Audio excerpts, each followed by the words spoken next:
Day doesn't go by when my phone pings me something on Reddit and professors are complaining that all of their essays are AI generated. The article published in 2024 tells a different story, as you can tell from the title. These two researchers, they studied high school students and their Gen AI usage. Brainstorming, grammar checking, personal usage, messing around, being creative. And these are some of the considerations these students make. They're worried that creativity is dying with the rise of AI usage. The threat of eliminating jobs, and the concern that people can be impersonated. These high school students are also concerned with the biases that are baked into AI.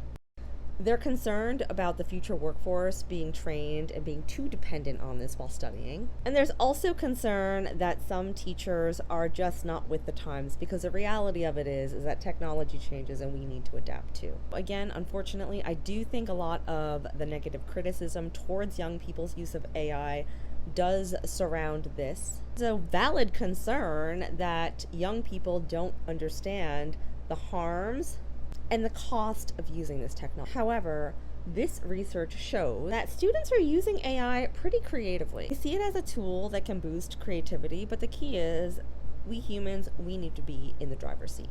In the conclusion, while the study doesn't primarily focus on this topic that I'm about to talk about, researchers did notice a trend. Students at the more affluent school that they studied, they were more comfortable with these tools and they were more aware of them. Educators here were making an effort to integrate it into students' learning experiences. Students at the less resource school, however, there were a few who were not very familiar with this technology.